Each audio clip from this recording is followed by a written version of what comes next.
Shoot the breeze, discourse, dialogue. Bring to light to be revealed with eloquence forever flowing fearless.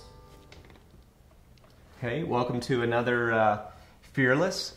We are coming to you live from the cottage in Boulder, Colorado, and super excited to have Steve Demos on the show. Welcome to the show. Thank you very much, Alex. Yeah.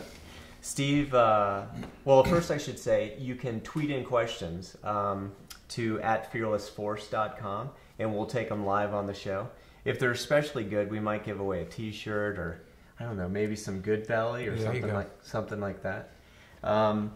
Steve is probably most well known for being the founder of Silk Soy Milk, and now the founder of GoodBelly.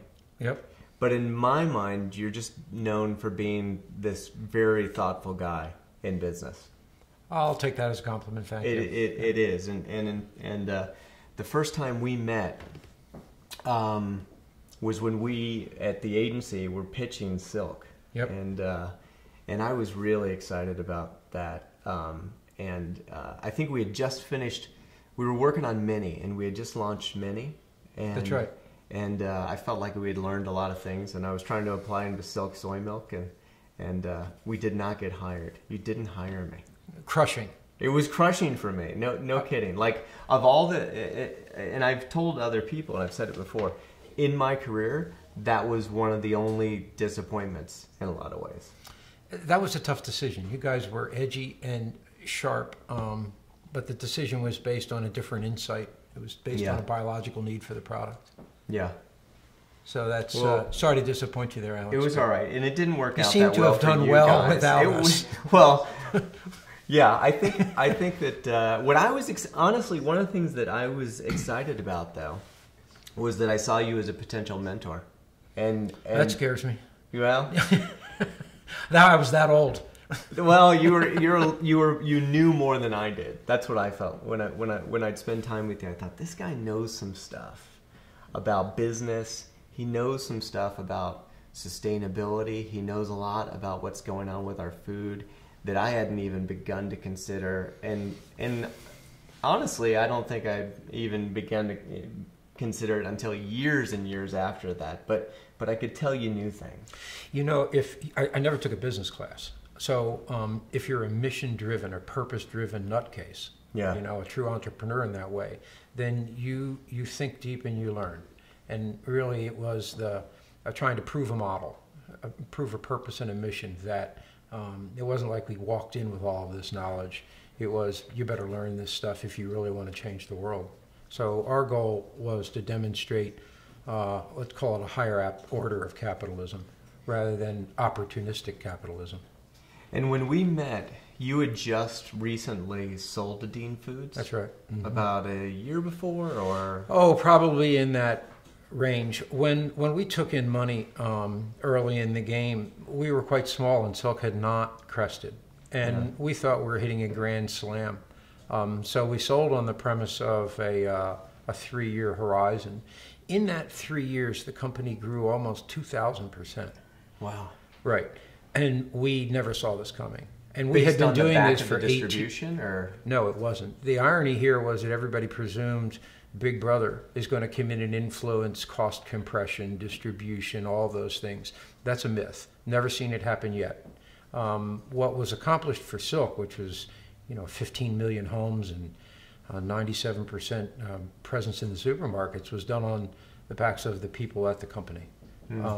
So it really wasn't because of alignment with a larger company. But in that alignment, we committed to selling. Well, we took it to court and we lost. And on appeals court, I called the chairman of Dean Foods and I said, well, you might get the company one way or another, we should sit and talk. And as a consequence, he came to me and I said, this company's all about green. He said, well, I'm all about green. I'm all about presidents that are green. What's your green? Mm-hmm. And I said, well, my green's all about environmentalism and social responsibility. And how about if you take your green and I'll take my green and let's go storm Wall Street? And that was the premise of the sale as well as the continuance of the business. or the continuance of my staying with the business. Mm-hmm. It didn't quite work that way. Yeah. But that was the intent. That was the idea. Yeah. And were those last years years where you sat in bed wondering, why am I doing this? Or were those great years? Or you had said somewhere, I read, you spent 20 years on the business, 8 of which were heaven. I have a 28-year career, 18 years of hell and 10 years of heaven. Okay. Yeah, look, the Silk ride was fantastic. And even the time period that we're talking about, when I was running a very large division inside a corporation. I'm the guy with the earring that lived in the cave, and he's sitting at the top of a Fortune 200 company. That's pretty heady stuff. We were national sponsors of Susan G. Komen, Amnesty International, a group called Surgicorps, Boulder County stuff, whether it's the Emergency Family Assistance. So we were able to really demonstrate in a very significant way a give back, so that capitalism was now taking its profits and allocating them reasonably back to its constituency. Whether that constituency is the stockholders, the Dean stockholders had to make money, but so did the community, so did the supply chain, so did the vendors, and so did the consumer. So we could take consumer opinion and say, what's the most important thing for you out there? And they'd say, well, breast cancer. So we'd go to Susan G. Komen and we'd say, on behalf of the consumers we have, we're going to donate X amount of money and we're going to make you as high a profile as we're capable. Mm-hmm. I think that's a demonstration of great social responsibility in business. So it was fun at that level. It was destructive to the individuals because that level of business is very consuming. It takes all your time, everything. Yeah. But the fulfillment aspect, whether you're greening a factory or saving jobs or creating jobs, buying wind power for your entire supply chain right back to your farmers, all the way up to your grocers who are running their refrigerators. That was a great process. Well, it sounds like there's some ego in there too, sure. Where you're the guy from the cave, and you know, I was in a cave, and now I'm here with you all. Oh, absolutely. I'm showing you how it's done. And that can be dangerous, right? Which part, the cave or the corner office? I think the corner. I think that the idea that you just want to continue because it's making you feel big and it's making you feel important. But somehow you didn't do that. You didn't follow that path. Well, I did follow the path of feeling big and feeling important. Yeah. I mean, anybody that would deny that you're flying around in private jets and you're handling hundreds of millions of dollars and you've got power on your side, it's pretty heady. Yeah. So, yeah, there's always ego involved, and that was a lot of fun. But there is, as the Zen people will say, you can strip it down to the bone, but don't compromise the marrow. And when it got to the point where I thought the marrow of my philosophy, my operating philosophy for me personally, how I make a livelihood, was potentially going to be compromised, then I left very abruptly. So it was your decision to leave? Yes. And it was some sort of realization that you would, was there a moment, was there something that you did, there was something you were asked to do, or how did you come to that decision? Actually, I was told I was too financially centric. Now, this is really good because let me get this right. A Fortune 200 public company who said the CEO of their division that was returning the fastest growth in profits was too financially centric. And I said, that doesn't pass the Snicker test. So there was more communication going on inside that statement, and I didn't really feel like getting into it. If you start criticizing on things that aren't really that meaningful, there's other stuff going on, and it was just contrary to culture, I guess.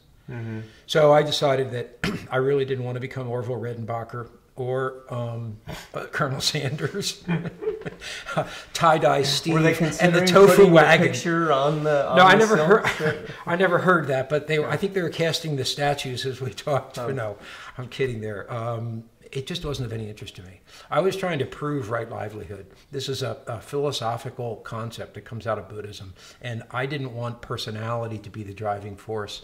I wanted the results of influencing Wall Street. Mm-hmm. If we could prove that we could make more return on investment by virtuous activity than somebody could by opportunistic capitalism, you would influence the world. Yeah. Because everybody chases the big return.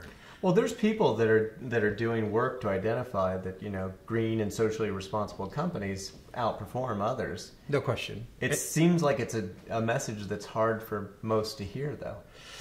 Well, look, nothing demonstrates success like success. So let's take it out of the theoretical and put it into the practical world, where you're actually giving a lot of money back. And you're aligning your consumers, not with gratuitous stuff, not with things that, hey, look, I'm a tobacco company, but I sponsor cancer research. I mean, that's an egregious example, but the fact of the matter is, if you give back to those causes which are directly aligned with your product, and your consumer is purchasing that product because of belief in it and everything it stands for, then you're representing them on a massive scale. So for instance, we were the largest organic brand in the United States. And when you look for organic, it's family farms. So if we go back, which we did, and we sponsored Farm Aid and sponsored family farms, we're sponsoring the growth of our own supply chain, as well as the belief in what they've chosen to do, as well as a belief in why our consumers are buying organic to begin with. Because, well, it is quaint. It is a little more romantic, where you're raising things on smaller farms than rather big agriculture. Well, we'll come back to organic, I think, but you had said in something I read, people pay for you to solve a problem. That's what a business is about, is solving a problem for people. And you left Silk, you've started something else. What's the problem that's solving? People buy benefits, people buy results, and everything else is a feature or a promotional aspect. The future to me of food, because we went from the natural to the organic with the promise of functionality. Soy had the promise of reducing cholesterol. In the future, as we go forward, the functionality will be much more on a cause and effect feeling basis. If I consume this product, I can feel this product. Now, a great example, a very old one, is cranberry juice. Cranberry juice is one of the original functional products. You get a bladder infection, mom tells you to go drink cranberry juice. So after I left White Wave and Silk, I guess capitalism stayed in my DNA, and I co-founded with one of the senior VPs from White Wave a company called Next Foods. We make a probiotic fruit juice called GoodBelly. This has 14 human clinical trials behind it, and it's based on a bacteria that was extracted from the human mucosa and then patented and licensed to us by the Swedish medical community. It has 80 to 84% of the consumers who try the product will tell you within 10 days they feel the effect of the product. That's very different than selling a promise. That's actually selling an impact. Now, we sell to solve a problem that most people don't want to talk about. You don't want to talk about your digestive system, your lower, or particularly your lower intestinal system, or your upper, or any of those. I might want to talk about. Well, our best comment ever was the man who said to me, he was bragging about the product. He said, "That's the first time I've smiled in the bathroom in 20 years." Now, I didn't ask for details. Yeah. Nor do I want them. No, it paints a pretty picture, though. Whatever picture you want to have painted. So, we are solving a digestive relief problem that only when you ask people will they talk about it. When they begin talking about it, they lean in, because it's 60-70% of the population. Yeah. And I don't know what the issues that it solves. Is it a constipation issue? Is it a gas issue? Is it both of those things? I convened a seminar up in the mountains 3 years ago, with some leading doctors and some lifestyle gurus, and I said I want to get into the functional foods business. What the body is a mechanical system. It's made up of a number of mechanical systems: circulatory, cognitive, sensory, digestive, all of these. Where would I have the greatest impact? And the vast majority of the docs in the room said start at digestion. Why? Because there's a signaling system between the digestive tract and the brain. And a lot of the autoimmune issues, a lot of the things that we think are wrong with us are really, let's call them My stomach's loose growling wiring. right now. Like, I think it's just listening to what you're saying. I should have brought the product in. Yeah. I'm not sure that it will solve everything that has to do with the stomach, but it sure comes close. Yeah. So that's why we went after the stomach, because it solves more of the problems. Nutrient gain. It's like, you don't pour water in What your if you gas fart tank. too much? Does it like help with that? That's its strongest positive. Okay. There you go. That's probably not an easy one to put into advertising. I give it to my dogs, and the tagline is you can't blame it on the dog anymore. So, and it actually works. Yeah. Oh yeah, big time. The whole family splits GoodBelly on a regular basis. The whole family of the dogs? I have 2 dogs, and when I feed, they're big dogs. They're you don't want them farting. No. So we all split GoodBelly in the morning. Now, I have noticed that the advertising talks about the bug, which is the active ingredient. Yeah, right? we're And technical here. And you use the term bug, which is interesting. I'm in germ warfare. Yeah. I mean, I went from selling beans to germ warfare. Only this is a benefic germ warfare. Mm-hmm. But you're not born with this stuff in your system. That's what most people don't know. Mm-hmm. You gain all of this from your mom, okay? And you get about 10, 12 good guy bugs in there. This is one of them, and it's very powerful. And how does it get depleted? Is it what's happening to us that depletes It has a life cycle. Well, there's 2 things. It has a life cycle, and it's natural that it's just processing through. There's a symbiosis inside your system where it's helping break down foods and turn them into vitamins. It's taking up spaces and blocking toxins from getting into your blood system. And you're keeping it alive by giving it food. So there's a relationship there, but it's got a life cycle and it dies and passes on. Of more importance, when food was converted to long shelf life in the 40s and 50s, you had to sterilize it. Canned, packaged, frozen, whatever was pasteurized. So you're killing off all the bacteria that pre-industrial revolution, we used to eat a lot of fermented stuff. Sauerkrauts and kimchis and whatever indigenous culture out there ate something that was fermented that fed the bugs in their system. So, if there's a forecast out there, it will be that probiotics and the ones that have been clinically tested will be consumed as regularly as you do vitamins or anything else as we go forward. One of the things I love about you as an entrepreneur is you're just extremely thoughtful and critical and self-critical. We talked about the fact that I really can't torture you on the show because you torture yourself constantly, right? I'm told. And one thing that when I'm hearing about this, I'm hearing about the patented bug, and that's it. That's in some way, I guess it just rings troubling to me. Very. That someone can patent something that existed that prior to them coming along. How does that work, and how do you feel about that? Well, how I feel about it is a personal action, and the reality is that we don't have any laws that prohibit someone like a large corporation, and in this case it wasn't a large corporation, it was a couple doctors, but I'll get back to that. A large corporation can go in and find naturally occurring DNA, extract it, and patent it. So this occurs in the seed industry. Now, if I own all the patents on naturally occurring DNA and seed, but I want to sell you my seed, then I say you can't sell any of your naturally occurring stuff because I own it now. Right. So I can force and narrow the diversity of seed selection or genetic modification or anything else. That's, I don't think that's a healthy approach, but I don't see anybody out there trying to change it. And these corporations are staffed by very, very successful government officials. Mm-hmm. Now, the one that I'm talking about was in the Lund Hospital in Sweden. I think 3, maybe 4 surgeons were trying to perfect post-recovery for intestinal surgery. And they extracted all the bugs and figured out which one would live and actually colonize, go through the stomach acids and live in the base of the lower intestines. And they found it, and on the same basis, they were capable of patenting it. From a business perspective, I knew that I couldn't start another business without being watched by large corporations.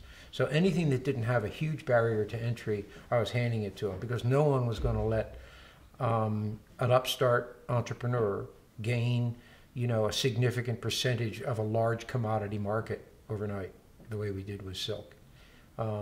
It just wasn't going to occur again. They dismissed us the first time. They're not going to dismiss us the second time.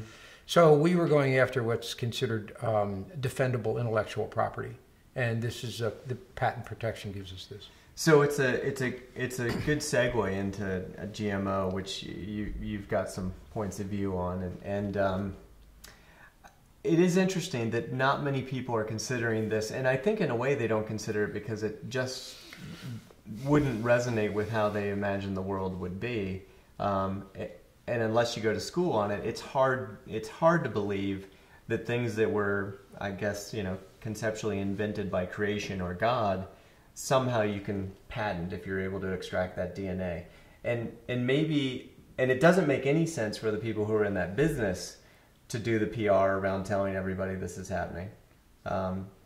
Because it seems like it's something that's in the commons, right? It's a little bit like patenting air and saying, if you want to breathe, there's no question. You're gonna need to breathe from me. You'll need to come to us. It's a serious problem, a serious challenge, because some people will say it's not a problem at all. But look, the fact that we're manipulating DNA may be evolutionary, may be the best thing that's ever happened for the species, and I'm willing to acknowledge that. But it's great science. It's great science. Yeah. There's zero question about that. And it may solve a lot of diseases and improve a lot of nutrition. But the fact is that, these are really subtle changes. And you're going trans species. You're going across species lines, which are subtle changes. We don't really understand the true impact in environmental balance for, I would guess, generations, 100 years. Now, 100 years in the span of the human species is pretty small. Not a bad test, okay? I personally don't want to be part of the test. I'm not interested in finding out that I or my children or grandchildren are suffering a consequence that is part of the learning curve. You mean up until 1940-something, all food was organic. We have proven the species can live off of organic food. Yeah. So organic is not special. There's nothing special about organic. It's the natural order. Always has been the natural order. What's unusual is the manipulated supply chain. And whether it's pesticides or artificial ingredients or GMOs, I put them all in the same bag.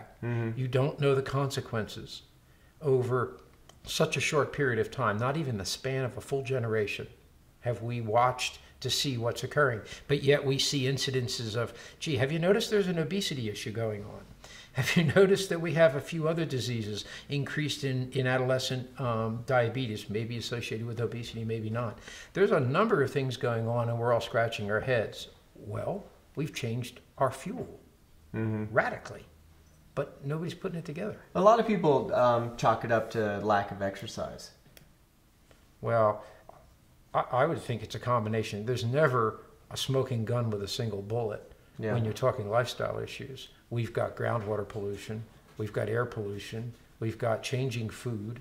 The problem is that nobody's giving any credence to the natural order and saying if we protect it, I call it a safe harbor. If we protect the safe harbor, you have a relative position from which to look at everything else and say, right. It's simple science, isn't it? Right. And so we need a control. And so you're suggesting if you ran the world, you wouldn't introduce. That's an idea. Yeah, you want your career trajectory to continue. You would not release GMO into a general feeding of the population as your test. You'd do a more controlled test. In a perfect world, it would be geographically isolated because there's issues here, water. Transportation or air migration from wind, from pollens and things like that. In a perfect world, you would say, okay, who wants to be part of this lifestyle change? And you may get a lot of the scientific community say, hey, I'll raise my hand. I want to move to that state or that country or that island. Great, do it. And we'll all support you. And it will be that United Nations test. Island sort of exists. It's called the United States. I mean, because Europe has rejected a lot of GMO. To a large extent, yeah. Well, we're not looking too good then. I think the experiment doesn't look great, but it's proving something. There's a lot of work to expand the experiment, and that's even within the U.S. There's also the issue of, which you touched on, you can't, once it's out there, you can't contain it. So if you if you put the gene of bacteria into corn to create a pesticide within that corn, that migrates. And there's some feeling that corn's done, that you can't get that toothpaste back into the... Yeah, the only thing that you're going to do is see the lowering of the acceptable contamination. So if it was 99.99% 5 years ago, it's going to be 99.95, 90, 0.85, because it's just a natural drift. So does it mean something like, organic silk soy milk could not exist in 10 years? Or the USDA green bug on organic product is the greatest lever to protect people against GMOs that there is, because the government will not permit you to say anymore made without genetically modified organisms. You're not allowed to put that on a package. So the only thing you can do is go with a standard that's recognized. You're not allowed to put that on a package by law. Why?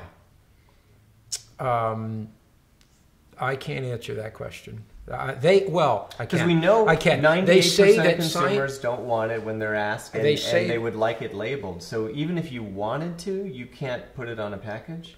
That's correct. That's my understanding. They say, they being the scientific community and FDA, and that's why, or USDA, and that's why this has been approved, that scientifically they can't tell any difference between these two items, a natural order one and a genetically modified. Well, hold it. If it's genetically modified, can't you measure that? So, but they will tell you that they are similar enough that they can't be differentiated as foodstuffs. Therefore, you can't make this claim on a package. But you could like probably, if you wanted to, say you're using a certain kind of blueberry. Organic. Yeah. Because the organic standards cannot come from genetically modified materials. So it is, and it's the one thing that the Organic Center and all of the organic community needs to realize is they are the last gate. There is no other gate for non-modified foods. So that actually is quite a good thing. But what about gene migration? There's a lot of GMO soy. What's to keep the GMO soy? There aren't fences that prevent pollen from blowing from field to field. No. Over the next 10 or 15 years, what's to keep all of the soy from being contaminated? Well, I think all of the soy will be contaminated. As a community, we need to understand that we're going to see a degradation in our standards.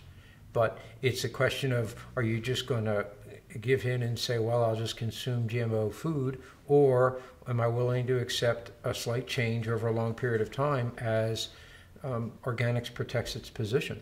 And to date, it has. So will there be an organic soy milk? Of course. What will be the level of contamination in the product? That's an unknown.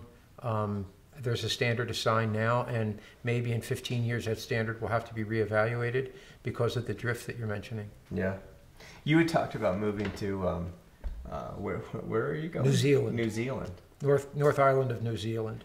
Yeah, it's Frodo's pristine islands. I mean, you're a guy that's worked in food pretty much your entire career. Yep. And in part, it sounded like your move is to get to a more a less contaminated environment potentially, depending on what happens. That's a high motivation. I have a farm north of here. It's a very old homestead here. It's totally organic. A lot of wildlife, a lot of everything on it. We raise our own food, have orchard, the whole works.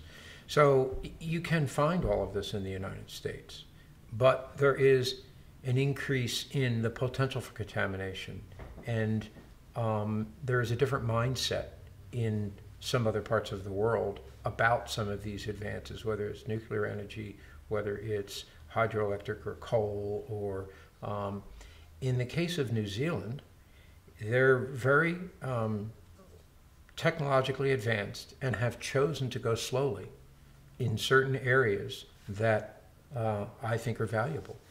So whether it's their air or their water or their energy source, they are not purists, but they're a little more skeptical about some of these at what we call advances than other parts of the world.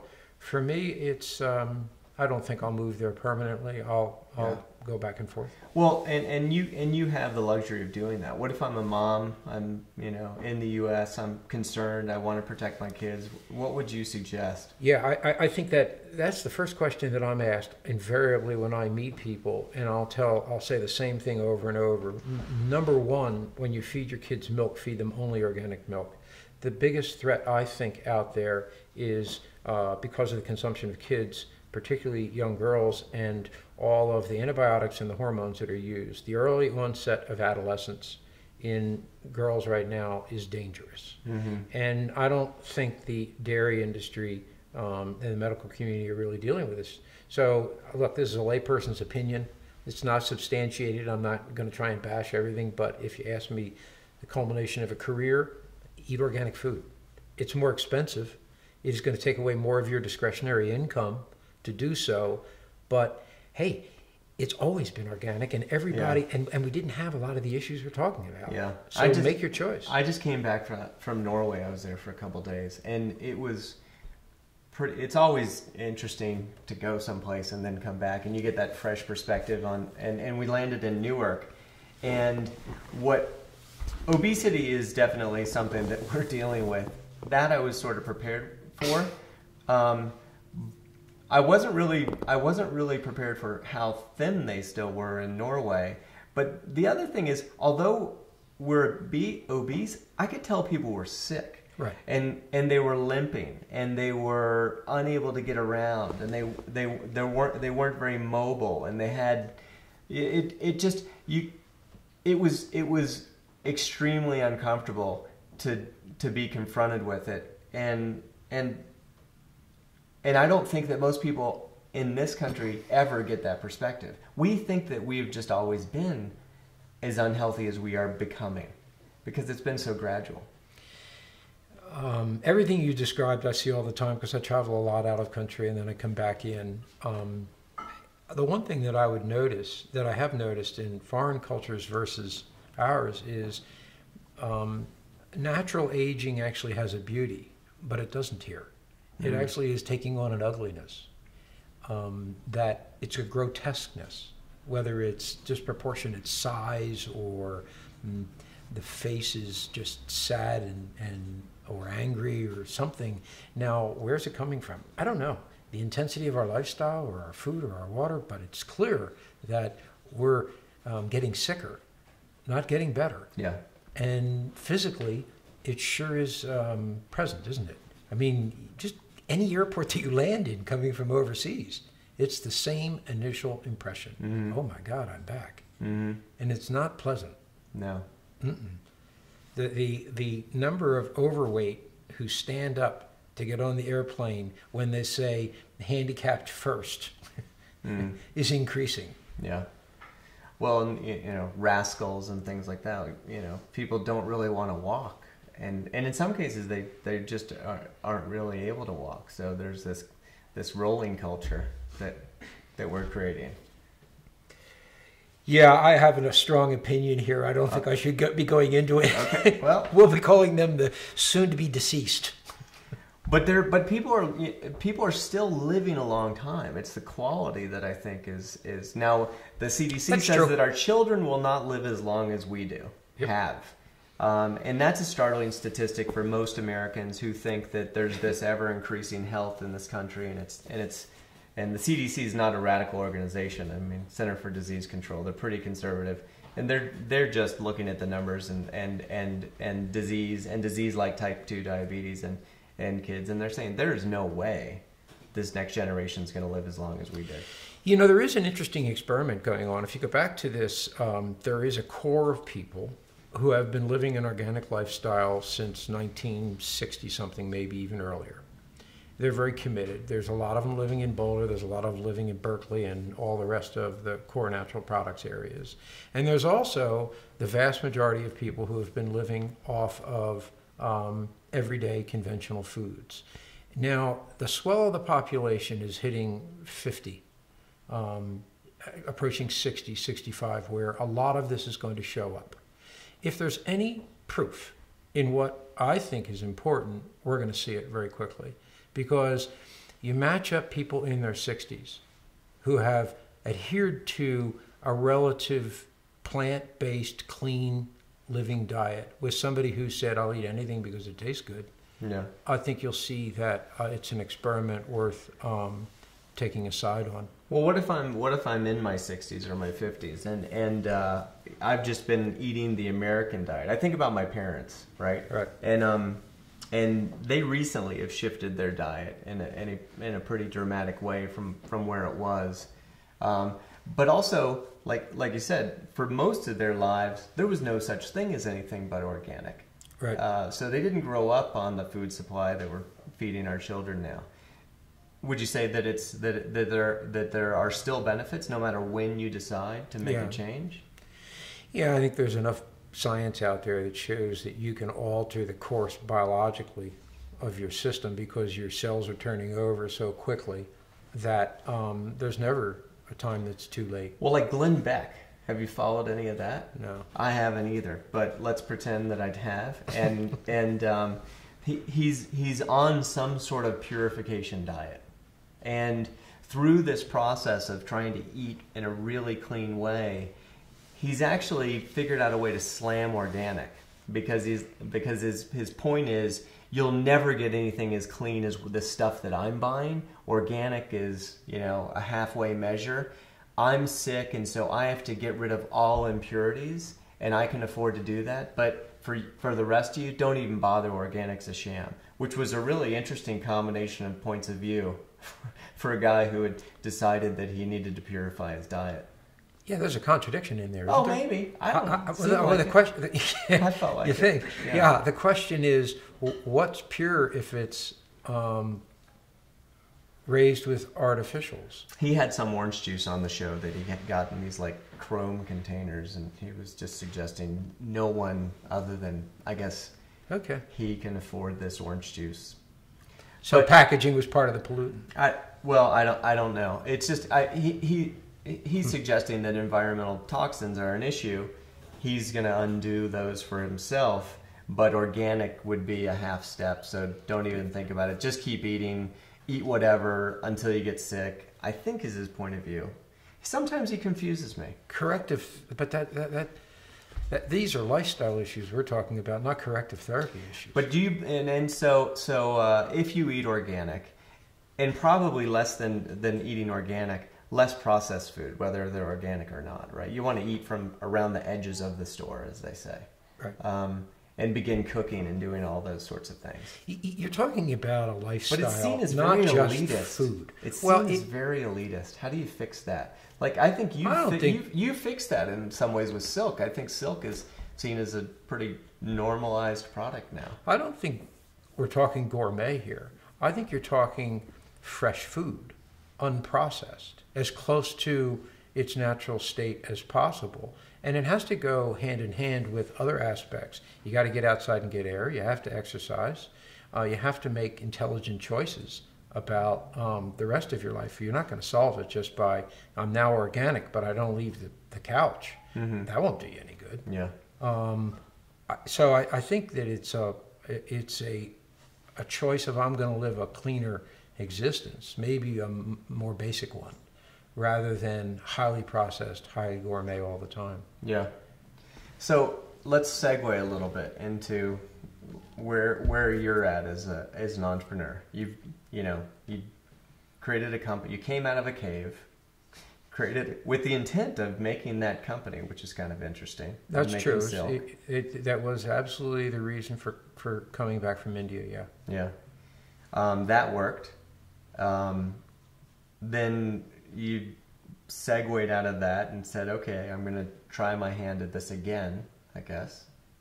And you keep asking yourself questions. And one of the things you talked about, I think you described it as the loop. Yeah, looping. Well, the first one, the first effort in capitalism really was to demonstrate this. There's nothing wrong with capitalism philosophy that people are making bad decisions. And if you really line up that profit's not a destination, it's just a resource in a circle, then you allocate portions of profits back you create the greatest brand loyalty in the world, because I can represent you on a higher order by numbers as a company than you can represent your own opinion.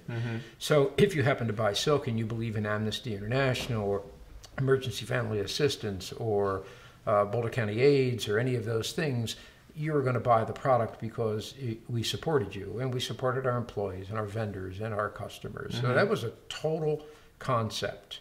So when I left it, it was, we felt that we had demonstrated this. There's a great myth and hero story surrounding Silk. The second round, which is GoodBelly, is the exact same model, but I'm not present. I came up with the idea. I helped fund it along with some folks, Mavron from Starbucks, an offshoot of Starbucks, their investment arm, and we were going to demonstrate right livelihood again, all the same principles, but I didn't want to do it with my personality involved because that diminishes the importance of the accomplishment. That means he just did what he did before. If this management team can take this and demonstrate again a higher order of capitalism, you now have a formula. That's a very important formula. So for me personally, the looping part was, how many times do I want to demonstrate I understand how to do right livelihood, make a consumer packaged good successful, or achieve. So I personally said, I've done this and I don't want to loop around and do it again and again and again and again. So I'm in my early 60s, and it's now time for me to reinvent myself, find another career. I was in Istanbul watching the Whirling Dervishes, legitimate ones, the real ones from the very, very old school. This is the Sufi. People don't know what that is. That's a Sufi. That's a branch of Sufi dancing. It's mystical dancing that takes them into ecstasy states. And every religion, And wasn't it a warrior class too? The Whirling. I'm not sure if it was. There are 7 spinners that were at this, and 45 minutes spinning on one leg, and they're in sort of these ecstasy positions. 2 of them weren't even in the room, as best I could tell. I mean, they were truly. Really, And one of the great passions that I've had as a kid is I've always been a seeker. That's what took me to India the first time, and I stayed a long time there. So the mysticism is a real driving force. And I was watching these Sufi dancers, and it dawned on me that I don't have to go back into capitalism. I have the opportunity to start again. If you really want to start again, that's a much harder path than you think. Because are you really going to give up your identity, or are you just going to be the capitalist that's chasing mysticism? So for me, repurposing, because retiring, let's see, what's that word mean? I'm going to retire myself. So rather than retire, you are repurposing yourself. I'm going to try and figure out whether I can get 3 careers out of this life. I've had 2. I was a vagabond for a good number of years, where your mother wouldn't let you hang out with me if she had any sense whatsoever. And then I went into capitalism, and now I don't know what the next one is. I don't honestly know. You really don't have any idea. Well, I got into. I know that when I'm the closest to the creative state, which is about as close to the mystical state as you can get, I get transported. So yeah.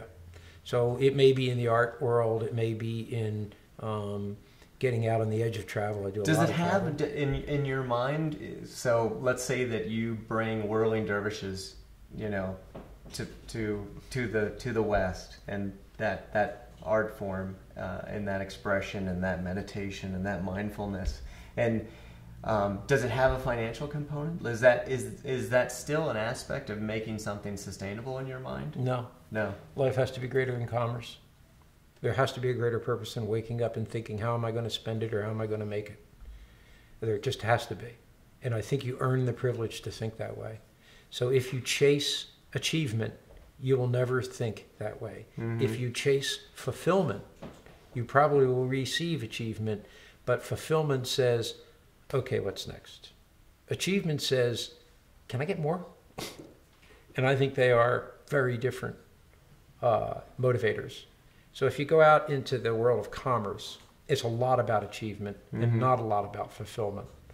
So once the achievement part's done, without sounding arrogant, it is, okay, the karma yoga part's in theory done.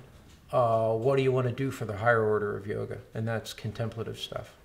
And when you I think you earned that. When you think about the word success, do you think of yourself as successful? And I guess, does that word encompass fulfillment as well? It only is fulfillment. Achievement is a side product.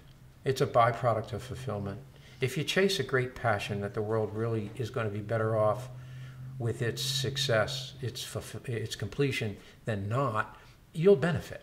There's just zero question in my mind. Now, you may not benefit as monetarily the same as anybody else, but you benefit in a way that satiates you, that gives you a big exhale. Okay, I think that's fulfillment. I've lived and contributed. I think that's what we want to be, is relevant to our world. How can I be relevant? How can I leave a positive impact or influence a child's life? They don't have to be grandiose. That even correlates to when they poll people in the workplace, what makes them no happy. Question. One of the reasons that I think we had problems at White Wave once we joined the big company is because they had 10,000 employees and we started receiving resumes from everybody in the company that wanted to come to work for the division. We used to call it bragging rights at the dinner table. Honey, you won't believe what we're doing to change the world. Now, fill in the blank. As opposed to not being able to say that. Everybody wants to fulfill themselves. I think it's your basic nature. In your travels, culturally, we're probably more focused on achievement than some other cultures. Have you experienced that? And then I guess the other thing is, as a mentor, I mean, I always wanted you as my mentor, but you probably are a mentor for a lot of people. As a mentor, is there a way to teach people this idea, or do they have to go through this achievement path, find whatever modicum of fulfillment that they do, and then that forces them to look for another path? Well, that's evolution by causing trial and error. That's the natural order. There is an accelerated path, we would hope we'd call that wisdom, where you benefit from the generation or 2 or 3 or 10 that preceded you. It didn't work for me because you didn't hire me, and I had to do this other It didn't work for me because I never had a mentor. So I used to say to my partner, Pat Calhoun, we scar well together. And she's now a deep meditation teacher. She went back to the meditation school that we had studied in India, and that's all she does is lead meditation courses. So I think that you can pass these things on, and we were talking earlier, I think the greatest advice is dream high or don't leave home, and make it a dream with your personal passion. Right. It has to be meaningful to you. It doesn't matter what it is. It doesn't matter whether it's going to change everything or just you. It has to have passion. I was asked to moderate a design Twitter Fest conference, right? So it was questions on Twitter. And one of my questions was, how do you decide what you will and won't work on? And there were more than a few people that answered, well, I don't really get to decide because I'm staff. And I thought that was really interesting, that they felt like they didn't have that decision or even that ability to steer their passion. And I think no matter where you're at, you could start to steer that thing. Yeah, that saddens me because I think everybody has that choice. Now, whether you give that choice up or not, that becomes a decision you will make. That is the choice. Yeah. And I'm not employable, so that sort of answers that. So I'm driven by my own needs and desires. I think everybody is. People should test it, though. Even if they're employed, I believe they should at least test it. People would come to me and say, I don't want to work on that. That's a beer account. It doesn't match my values. And I always said, fine. A lot of people hear that and they say, well, that's you. I might get fired.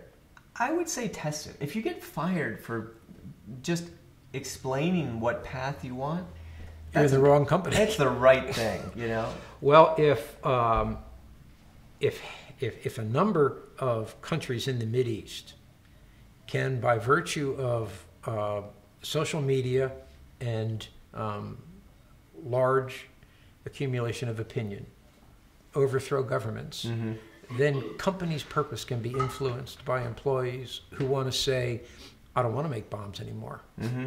I want to do something that's productive or constructive, or how come we're not recycling? How come we're not We don't have any initiatives to contain absolutely. our affluence. It makes a huge difference. A friend of mine has a company, and his employees came to him and said, "We don't want to work on this account anymore.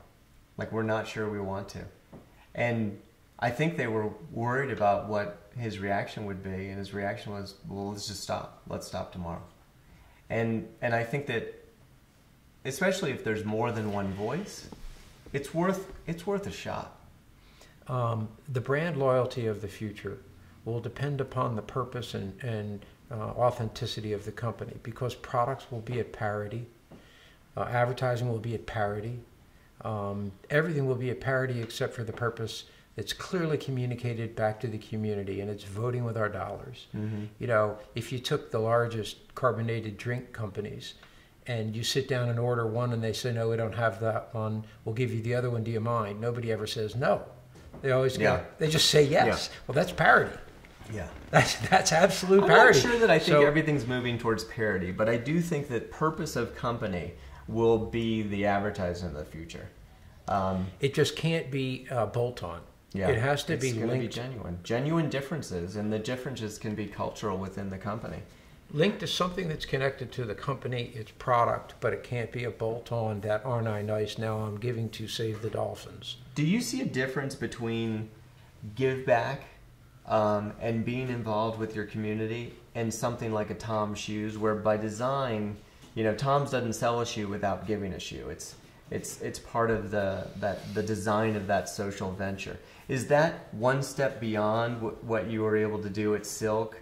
In that with Silk there was money left over, there was this decision to put money towards things that you and your community were passionate about, but buying a carton of Silk didn't necessarily address a stakeholder that wasn't being addressed by another. You're absolutely correct. We had a very specific intent, and I termed it creating wealth without guilt. Mm-hmm. Our intent was to influence the capitalists.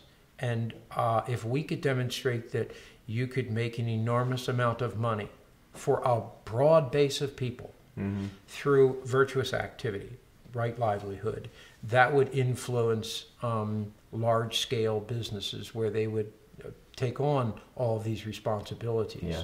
So not everybody's going to be a not-for-profit. Not everybody's going to want to say, "I'll serve the community by, I don't need to profit here, I will just fulfill." Yeah. I admire that. That's noble. Yeah. Our intent was different. Our intent was absolutely to make, to demonstrate a huge profit model. Mm-hmm. We did that.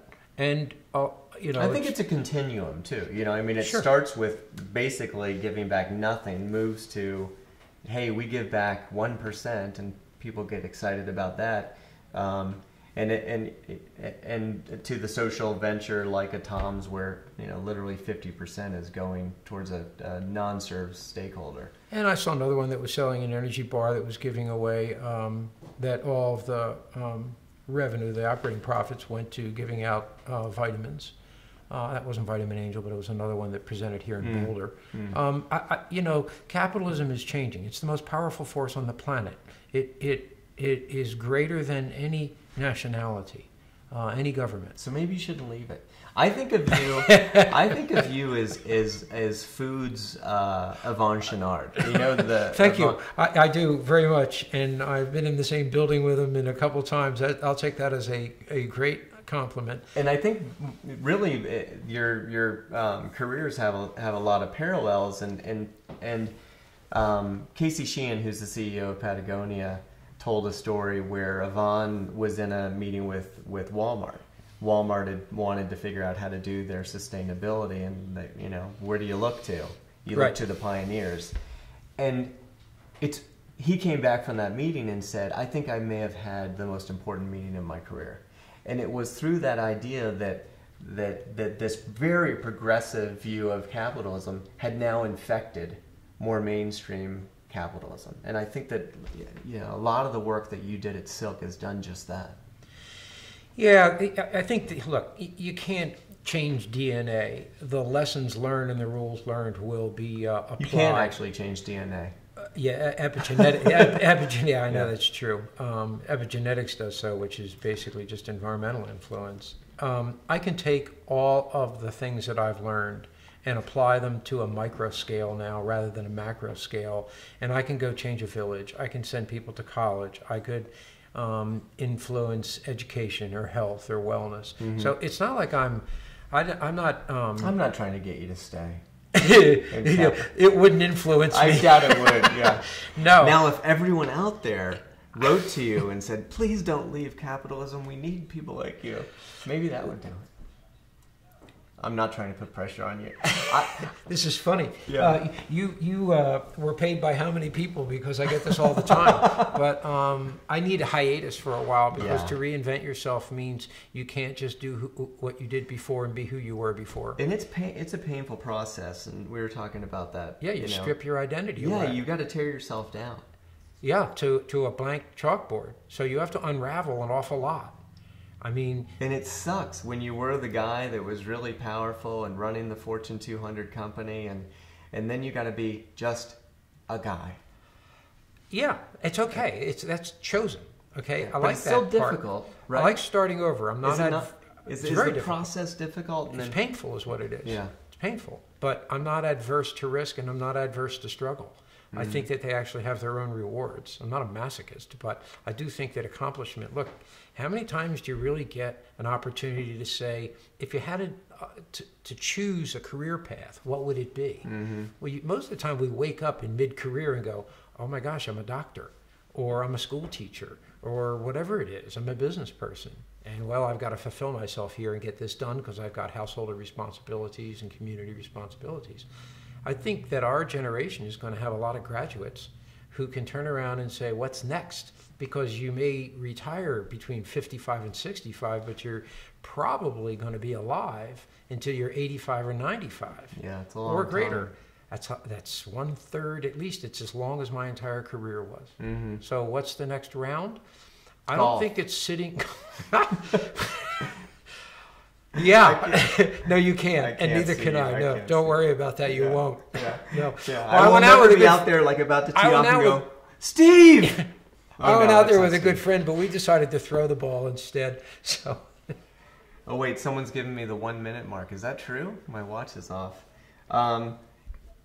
What's the biggest mistake you've made? Are you able to? Yeah, sure. What was it? The biggest mistake I made was going outside the box that said I would ever make money off of a livelihood off of animals, and I ran divisions that didn't meet my philosophical definition of, for me personally, what right livelihood meant. And even though it was extraordinarily powerful and wealth creating and all that, I couldn't last because I was compromising my own philosophy. So milk, you couldn't work in both of my companies, in White Wave and Next Foods, no animal products, including honey, nothing from insects.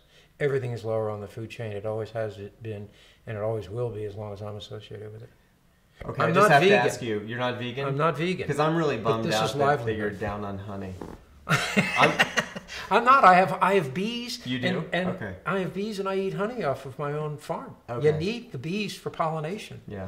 Matter of fact, if you've got a hive, I could use it right now. But bees is a whole, potential GMO story too. What's happening there? Hey, we can go on for that. We'll have you on again, I hope. Can we? If you're ever in the United States again, I am. I just don't announce it. Can we have you on the show again? Sure. Pleasure. It would be an honor. Yeah, that was a fast hour. Thanks a lot. I thought you were going to say biggest mistake, not hiring me. Anyway, that was my second biggest. Nice seeing you. Good seeing you. Thank you. All right, we'll see you next time. To the fight, shoot the breeze, discourse dialogue.